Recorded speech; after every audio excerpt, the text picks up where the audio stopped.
안녕하십니까, 레피드입니다. 7월 5일 두산중공업 보도록 하겠습니다. 증시 보겠습니다. 코스피 11포인트 3293, 0.3% 상승해서 마무리했고요. 코스닥은 9포인트 0.88% 상승하면서 마무리했습니다. 자, 1047포인트 올랐고요. 코스닥이 지금 아주 강한 흐름을 이어가고 있습니다. 오늘 이제 증시가 다 오르긴 했지만 확실히 코스피보다는 코스닥으로 지금 힘이 쏠리는 모습이고요. 아무래도 코로나 관련해서 바이오 기업이라든지 그런 진단키트 기업들이 좀 움직임이 나오다 보니 코스닥 쪽으로 이 힘이 좀 쏠리는 것이 아닌가라는 생각을 하고 있습니다. 자, 그래서 코스닥부터 먼저 확인을 해보자면 이미 고점을 뚫은 지 오래되었고요. 이런 흐름이 기술주들 관련 흐름이 나스닥과 굉장히 유사하다. 그래서 나스닥도 상당히 이제 고점을 뚫고 쭉쭉 뻗어나가는 모습인데요. 지금 코스닥도 오늘 거의 윗골이 없는 양봉으로 그냥 밀어 올렸거든요. 그래서 확실히 고점을 돌파를 했다라고 해석을 하겠습니다. 그래서 주봉, 월봉 문제없이 계속해서 이제 올라가고요. 코스닥이 이제 전성기를 맞이했다라고 생각이 됩니다. 자, 마찬가지로 코스닥 쪽으로 계속해서 수급이 몰리는 모습이고요. 외국인이 1,800억, 기관이 1,100억 매수를 하면서 이전에 계속해서 코스닥에 좀 매수가 들어오는 모습이었는데요. 그런 흐름을 또 이어가는 양 매수가 나왔습니다. 자, 코스닥 계속해서 이제 강세 이어갈 것으로 보이고요. 자, 코스피는 이제 제 예상과는 조금 다르게 이제 대형주 위주로 상승이 나오면서 계속해서 이제 고점을 올라갈 것이다라고 말씀을 드렸었는데 지금 최근에는 이제 그런 흐름이 조금 이제 약합니다. 그래서 약한 흐름이 나오고 있긴 합니다만 여전히 유효하고요. 자리는 잘 지키면서 21선 깨지 않는 선에서 지금 움직이고 있습니다. 그래서 오늘도 대형주들이 살짝 이제 움직일까 말까 했었는데 지금 코스피 증시 자체가 거래량이 많이 죽어 있고요. 움직임이 둔화되어 있습니다. 그래서 지금 코로나에 대한 그런 변수랑 이런 나머지 움직임들이 지금 코스닥 쪽으로 몰리다 보니까 상대적으로 소외된 모습인데요. 거기에 대해서 분명히 코스피도 반응이 있을 거라고 봅니다. 지금 당장은 아니지만 이런 상황들이 좀 정리가 되었을 때 움직임이 나올 것이라고 생각을 하는데요. 조금만 더 지켜보도록 하겠습니다. 환율 같은 경우는 계속해서 이제 뭐 그런 자리, 똑같은 자리를 유지를 하고 있고요. 241선을 이제 뚫을까 말까 그런 자리를 만들고 있습니다. 그래서 환율이 이제 조만간 좀 갑자기 급등이 나올 수도 있는 자리이기 때문에 조금은 주의를 해서 보시는 게 좋을 것 같고요. 그 다음에 뭐 지수 선물이라든지 이런 흐름을 보았을 때는 뭐 크게 변화가 없습니다. 지수 선물은 다우 나스닥 다 보합이고요. 그 다음에 유로톡스도 보합 수준입니다. 그래서 크게 움직임 없이 진행이 되고 있고 하지만 우리나라 뭐 그런 코로나 관련해서 환자 수가 급증을 하고 있고 나머지 그런 타국가들도 마찬가지로 코로나 델타 변이 바이러스에 대해서 좀 주의를 하고 있는 모습입니다. 그래서 언제 어디서 이런 증시 흐름이 또 변화가 될지 모르기 때문에 조금 조심을 해야 되는 상황이다라고 생각을 하고요. 네, 미국 10년물 국채금리도 많이 하락을 했습니다. 그래서 금리 인상에 대해서는 지금 당장은 조금은 뭔가 사그라들었지 않나라는 생각을 해봅니다. 자, 그래서 오늘 뭐 요 정도로 보고요. 지금 계속해서 이제 글로벌 증시가 상승으로 이어가긴 합니다. 다행히 이어가고 있고요. 하지만 하나 이제 변수가 잘못 나왔을 때는 조금 하락으로 자리를 잡을 수도 있기 때문에 항상 그런 것에 대해서 글로벌 이슈를 잘 보면서 대응을 하시길 바랍니다. 자, 오늘은 여기까지 보고 종목 보도록 하겠습니다. 투산중공업 보겠습니다. 오늘 200원 상승해서 24,950원으로 마무리를 했습니다. 0.8% 상승했고요. 시간 외 가격은 25,150원으로 또 마지막에 거래량을 증가시키면서 마무리를 좀 했습니다. 자, 오늘도 이제 원전 소식이 좀 나왔습니다. 뭐 국내 뭐 해외 수주가 나온 것이 아니고 또 국내에서 요새 정치 싸움이 치열하죠. 그런 정치 싸움에서 또 탈원전에 대해서 정책을 바꾸어야 된다라는 얘기가 나오면서 또 두산중공업이 약간 반응이 있었는데요. 확실히 최근에 원자력 발전 관련해서 테마들이 원자력 뉴스가 나올 때마다 주가가 막 움직이는 모습이었습니다. 그래서 두산중공업이 여전히 그런 수급 자체가 살아있구나라는 생각을 좀 했고요. 원자력 발전에 대해서 굉장히 민감하게 움직이는 것을 다시 한번 확인했습니다. 자, 그래서 일봉부터 한번 확인을 해보자면, 네, 21선을 아래 위로 두고서 계속해서 이 횡보 과정을 겪어가는 것 같습니다. 그래서 21선을 크게 이탈하지 않고 다행히 23,000원 라인을 지지를 하면서 주가를 계속 형성을 하고 있고요. 여기서 고점은 25,900원 정도가 되겠습니다. 그래서 이 사이를 계속 이제 주가를 횡보를 시키고 있고, 최근에 이제 한번 원자력 한미 원전 협력 이슈가 나오면서 급등을 한 뒤로부터는 지금 계속 이제 횡보를 이어가고 있는 상황입니다. 자, 61선과 241선이 열심히 올라오고 있고요. 이 전체적인 흐름을 깰 수 있는 그런 소식이 단기간에는 사실 나오지 않을 것 같습니다. 뭔가 이런 소식을 깨기 위해서는, 이런 흐름을 깨기 위해서는 그 7월 21일에 나올 수 있는 그 신주 상장에 대한 부담감을 이길 수 있는 그런 좋은 소스가 나와야 되는데요. 그건 아무래도 원자력 발전 관련 수주 소식이 될 겁니다. 근데 이제 그 수주 소식은 사실은 내년은 되어야지 될 것 같고요. 올해 하반기부터 이제 미리 준비를 할 것이니까 하반기 말 정도쯤에 두산중공업 주가가 좀 급격하게 올라가지 않을까라는 생각을 해봅니다. 자, 그래서 지금은 계속해서 네, 이런 상승분에 대한 네, 어, 소화 과정이라고 생각하시면 될 것 같고요. 제가 이제 두 가지 시나리오를 계속 말씀드리고 있는데, 이렇게 횡보를 이어가거나 아니면 횡보하는 과정에서 신주 물량이 출하였을 때 조금씩 저점을 낮춰가면서 이 장기 이평선을 터치를 하는 과정이 나올 수도 있다. 뭐 그런 생각을 말씀드렸고요. 그래서 지금은 여유롭게 그냥 지켜보는 구간이다라고 말씀드리겠습니다. 그래서 사실 두산중공업이 이제 뭐 두슬라 얘기가 나온 지 좀 오래 되었고요. 그 뒤로부터 이제 진성주주 분들만 좀 남아 있는 것 같은데요. 천천히 저와 함께 가져가 보시길 바라겠습니다. 그래서 주봉 한번 확인해 보면 주봉도 이제 서서히 네, 상승을 멈추고 옆으로 이제 횡보를 좀 하고 있는 상황이고, 월봉도 마찬가지로 윗꼬리를 길게 달았지만 다행히 이제 7월 달은 윗꼬리를 살짝 메우는 움직임이 나왔습니다. 자, 그래서 이 정도 라인에서 120 월봉선 깨지 않는 선에서 이 정도 라인에서 이런 그런 움직임이 나올 수도 있을 것 같고요. 20월봉선이 이제 골든 크로스를 나오게 됩니다. 그래서 이 월봉 추세가 완전히 상승으로 전환되었기 때문에 저는 뭐 몇 개월 횡보한다고 해서 크게 두산중공업의 대세에 영향을 미치지는 않는다. 그래서 몇 개월 좀 지겨우실 수도 있지만 어차피 이왕 장기 투자하실 거, 네, 몇 개월 정도는 그냥 여유롭게 지켜보시는 것도 좋을 거라고 생각합니다. 그래서 이 정도 계속 말씀드리고 있고, 자, 그래서 외국인 투자자가 최근에 이제 조금 뭔가 두산중공업에 힘을 실어주는 느낌이죠. 그래서 이때도 59만 주였지만 59만 주에서 상당 부분 이제 매수를 해서 한 마이너스 20만 주였나요? 30만 주였나요? 그렇게 마무리를 했었고, 오늘은 이제 어떨지 모르겠지만 또 추정은 70만 주가 잡혔습니다.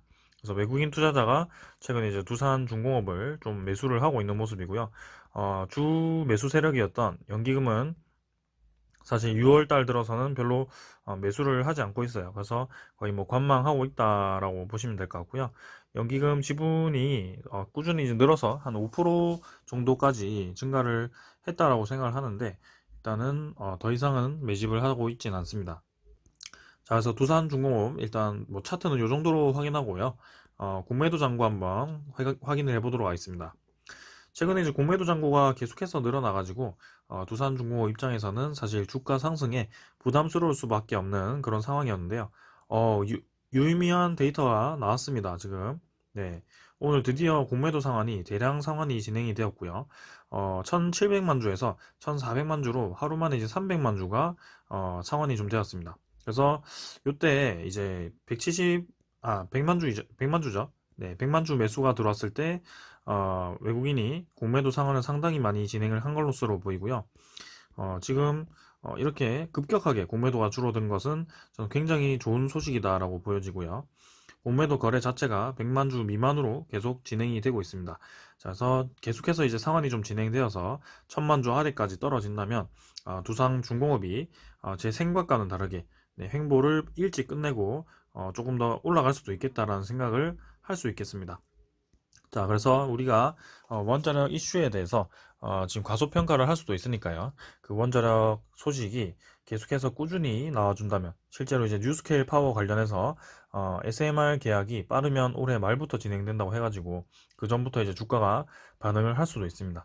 자, 그래서 이렇게 뭐 유의미한 지표가 나온다면 바로 여러분들께 공유를 드리고 이런 전체적인 흐름을 좀 중립적으로 바라보면서 상승이 나올 것 같을 때는 상승을 말씀을 드리겠습니다. 그래서 지금은 당연한 이제 횡보 구간을 겪어야 된다라고 말씀을 드리고 있지만, 자, 저렇게 공매도 잔고가 상환이 대량으로 진행이 된다. 그러면 한번 생각을 해봐야겠죠. 상승 방향으로. 그래서 그런 이슈에 대해서는 계속해서 짚어보도록 하겠습니다. 자, 그 다음에는 두산중공업의 대차잔고 한번 확인해 보겠습니다. 대차잔고도 계속해서 이제 좀 감소를 했던 모습이었고요. 자, 오늘 와 300만 주가 들어왔습니다. 추정이 70만 주였는데 외국인 당일 물량이 310만 주로 플러스가 되었고요. 두산중공업을 마지막에 아주 많이 매수를 한 것으로 보입니다. 그래서 외국인 보유율이 7.6%까지 상승을 하였고요. 지금 뭐 무슨 이유인지 갑자기 이렇게 외국인 투자자가 공격적으로 매수를 하는 모습인데요. 뭔가 움직임이 지금 있다는 것을 포착을 했네요. 그래서 한번 이런 것도 계속해서 확인을 해볼 거고요. 대차 잔고도 지금 공매도 말고요. 대차 상환을 엄청나게 많이 했습니다. 네, 그래서 6,290만 주에서 5,700만 주로 많이 상환이 되었고요. 대차 잔고가 5,300만 주 졌나요? 네, 5,500만 주 정도에서 6,400만 주까지 또 1,000만 주 가까이 늘었다가 지금 또 5,700만 주로 많이 상환이 되었습니다. 자, 그래서 지금 공매도 잔고, 대차 잔고도 많이 상환이 되었고 외국인 투자자가 그 상환을 이용해서 공격적으로 좀 매수를 한 것으로 보이는데요. 자, 거기에 대한 이유가 다른 이유가 있을지 한번 살펴보도록 하겠습니다. 뭐 좋은 뉴스가 있다면 아무래도 탈원전에 대한 철회 를 진행해서 국내에 건설하고 있던 신한울 5, 6호기를 공사를 재개를 하거나 아니면 뭔가 미국 웨스팅하우스 그 폴란드 원전 수주 관련해서 두산중공업이 기자재 수주를 했거나 아니면 SMR 관련해서 미리 이제 그런 1호기죠. SMR 1호기가 수주 소식이 들려오거나 뭐 그런 소식들이 있겠습니다. 아니면은 뭐 해수 담화 플랜트라든지 그런 기존에 원래 잘 진행하고 있던 그런 사업들이 갑자기 큰 건의 수주 소식이 들려올 것인지 뭐 그런 것들이 있겠죠. 그래서 자, 선제적으로 지금 투자자들이 움직이기 시작했습니다. 그래서 사실 우리는 뉴스를 보고 따라가기보다는 이런 투자자들의 흐름을 보고 흐름을 따라가는 것도 상당히 중요하다라고 저는 생각을 하고 있기 때문에 매일매일 공매도 잔고와 대차 잔고, 그 다음에 투자자의 흐름을 여러분들께 분석을 하고 있습니다.